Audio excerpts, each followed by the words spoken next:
I felt like I missed something.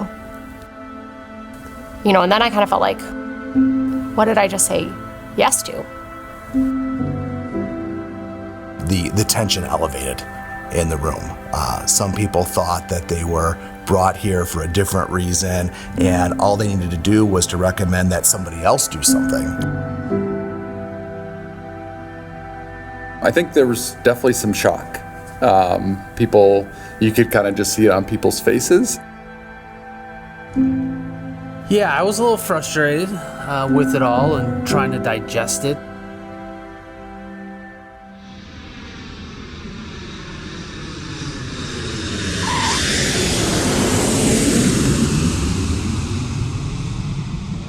I can't sit in the back because I get motion sickness. Oh, it's me.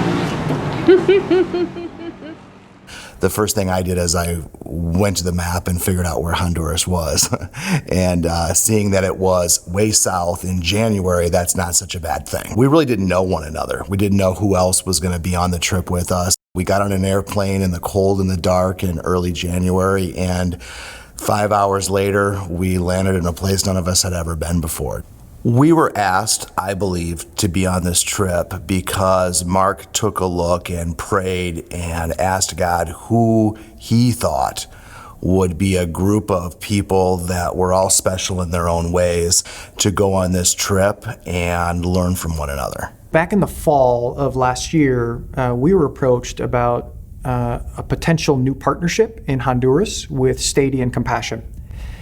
And in the past, it's been someone on our staff or me flies down there, assesses the situation, and then makes decisions on whether we're going to go with the partnership or not.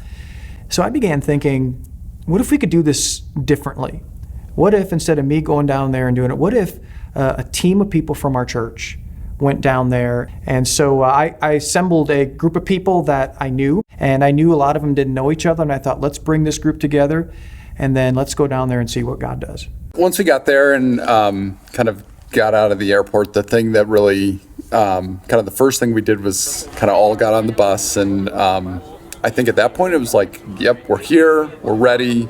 And I think that was, from a group perspective, was really good to kind of, once you got there, got through the airport and you're like, okay, we're here, we're ready for the trip. We're ready to see and meet people and see what God has to do here. Okay, everybody please come over here. Yeah, so guys, my role in Honduras was really to play as kind of a liaison and to kind of walk through the different pieces to a partnership and what that looked like. We knew the purpose why we were there was to try to evaluate if a brand new church should be established in this area.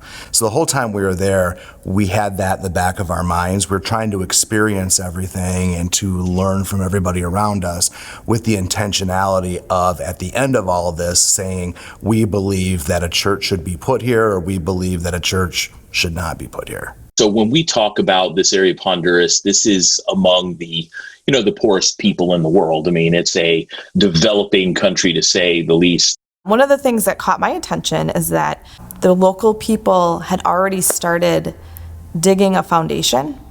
So they don't have any funding. They don't know where anything's going to come from, but they know that they wanted a church building. We got to visit a couple different families, which was nice. I mean, it gave us perspective on a couple different neighborhoods and areas, and so we got to take a actual gift basket of goods, to these different homes. Obviously, see living quarters and what that looked like, and I think it was very eye-opening being in their home, seeing what the home was like, but also seeing how full of joy the mom and the children were, and how excited they were to just welcome company in and not worried about what we might be thinking or anything. They were just excited to have us there and welcome us in. But it was a very eye-opening experience for me.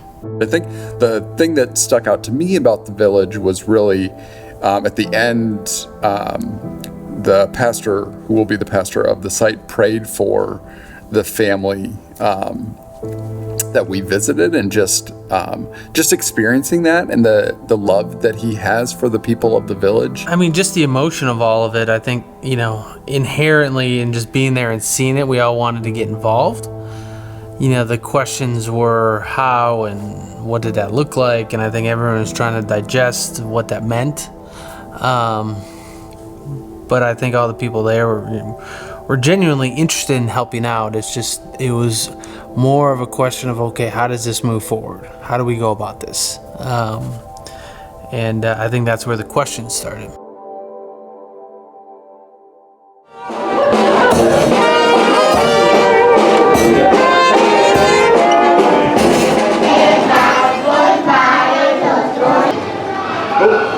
Nice work, Mike. Don't trip, don't trip, don't trip, don't trip, don't trip. So I think when we got together at the end of the trip and talked through what is this going to look like? What's our involvement going forward? And I think the initial impression was this is a good thing. I think in country, the conversation really started about just kind of, I would call it almost like a wrestling.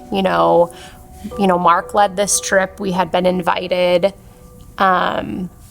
But we got there and it was our last night in country, and we were debriefing, and there was tension. There were some people who were ready they were all in. They thought it was awesome, but there was other people, myself included. I had a lot of questions about mostly the logistics. We all came to the conclusion, yes, something needs to be done here. As we made the transition to finding out how much this costs a lot of money. It cost $87,500 to get this facility. How do we pay for this? This was an expensive project, and I was pretty confident that the Ridge didn't have this amount of money sitting around. Is it a special offering? What does that look like? And that was details we didn't get. But that was a big discussion when we were there, was does the Ridge have the money? How do we get it? And then he just kept saying, but should we do it? Should we do it? Should we do it? Should we do it? And I'm a pretty pragmatic person, so that was hard for me. I was like, well, this matters. Was it going to take away from other projects? And Mark was pretty clear with us that what he wanted us to wrestle with first was, is this a good thing? And is this right for this team? And as representatives of the Ridge at large, should we say yes to this? I assembled that group together because I fully believed in that group. Kind of decided that we wanted to get involved, but a lot of the next step or what that looked like was left to be untold or undecided. So then when we're meeting the second night, Mark drops the big bomb. My ask of them was twofold. One, it was when we were down there, it was, okay, we're going to leave here and take 2 weeks and we're going to pray for God's leading and direction. And the team prayed and they did some fasting together.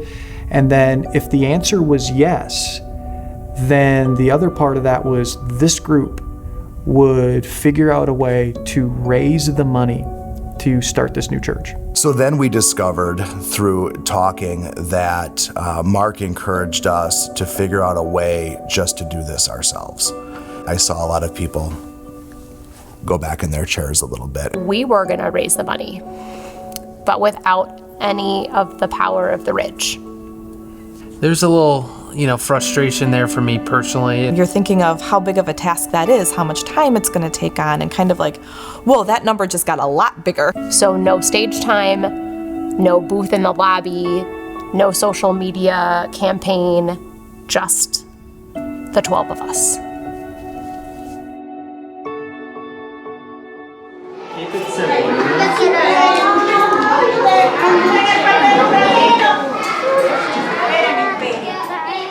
I was thinking about just my own personal story when I first became a Christian.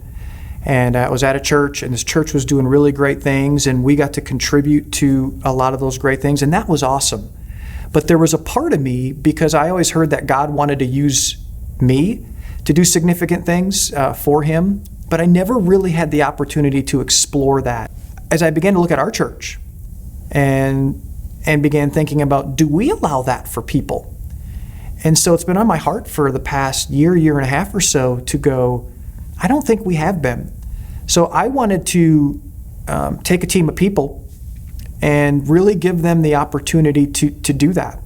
And then use this team of people as an example of, hey, God can do this in them. God wants to do this through you as well. You know, it kind of left the situation there for us to either take by the, reins or not. We could have all just said no, and no one would have been better off because of it. And I think initial reactions were all over the place, from anger to frustration to, everything. But it didn't change the fact that people still needed help, and we had to decide, if we want to take that step. I completely understood people's initial reaction. I have felt that reaction personally. So I was actually, when we went into the meeting to talk about it, I was totally anticipating it. I knew that it was going to push against what our church, for example, has conditioned. But I also knew in the process, when we went down there, I didn't know if we were going to all agree that that was a partnership that we should do. And so I wanted that team to be fully equipped to make that decision. We met then in mid-February after we had a couple of weeks just to come back and rest on the situation, think through it, and pray through it. We got together to try to figure out how is it that we're going to come together and we're going to raise this money. This was like right in the midst of COVID. So then it was like we went to Zoom meetings. People are, losing jobs and all this uncertainty. And it was kind of like a gut check, right? Like, okay, fine, we overcame this obstacle, and then we decide, okay, let's move forward, and then all of a sudden, boom, COVID hits, and it's like, now what? Do we put this on hold? Is this something we forget about, or do we just try to kind of power through?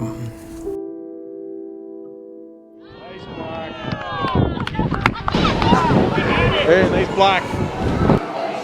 So we knew that we needed to raise the money by the 1st of July in order for the facility to be built for the opening of the school year in the fall of 2021. We needed money. That was the goal, to raise money. We wanted to give the opportunity, or have the opportunity, to share our story and then invite people to come alongside us in whatever way they could. What I kept thinking about is, if I had known that information ahead of time, would it have changed the way I felt like God was answering my prayers? The answer of yes, you should move forward, coming from God. And I just had to come to terms with, nope, it wouldn't have changed. God doesn't need us, but is he choosing to use us? Somehow, God had picked us to be on this team, to go on this trip, and then that he was going to allow us to be used for building his kingdom. Not only will the church be there to teach the community about Jesus, this church will be able to help provide for those families in the community. For me, a step in sharing my faith and talking about the journey, I wanted to say, hey, this is what I'm going through. This is what I experienced. It's real. It hit me at the core. This wasn't a pastor saying, here's what our church is going to do. It was a pastor saying, if you guys want to do this, I really want you to try to figure this out. And it was fun to be, around the team as they were discovering this information, learning how this was going to maybe work. The hardest part for me in all of this is to expose how I really, really feel in my heart in order to communicate that to somebody else, to ask them for money and to go along this journey with me. I knew that if they allowed themselves to wrestle with God and get to that place where they were, okay, God, I don't know, I've never done this before, I don't know where this is going to end up, but I'm willing to do it. I knew if they said yes, no doubt that they would accomplish it for sure. If God's asking you to do something that you're not sure of, but it sounds like God's saying yes, but it's just out of your comfort zone personally, that's where we grow the most, and we need to be challenged to move forward. When God speaks to us, sometimes it's hard to listen because we doubt ourselves. But I think it's a real blessing when God speaks to us to pull at our heart and show us where he wants us to go, that God can take us to places that we could never have imagined without him. Both of our lives have been changed because of this experience and being willing to step into those uncomfortable things. And just to be honest, it didn't always get easier. Like, it remained uncomfortable. Fundraising was profoundly uncomfortable for us. We raised the most money after the pandemic started. We saw God just show up. And I think it's because 12 people said yes to being uncomfortable. I was in awe, actually, with how well the team responded and got back home and figured out how they were going to raise the resources necessary. And then they did it during a pandemic. For me, spiritually, it's, it's much bigger than us, right? We think that it's, all these hurdles and it's so little, but really it's much bigger. Trust of God in the midst of uncomfortable things, and really knowing that God is on your side, and that it's not about necessarily the money or the time. It's about Jesus, right? That's, in the end, it's about Jesus, and trusting him, and he will come alongside you, that you're not doing this on your own, and trusting that what you're doing is in line with what he has planned for you.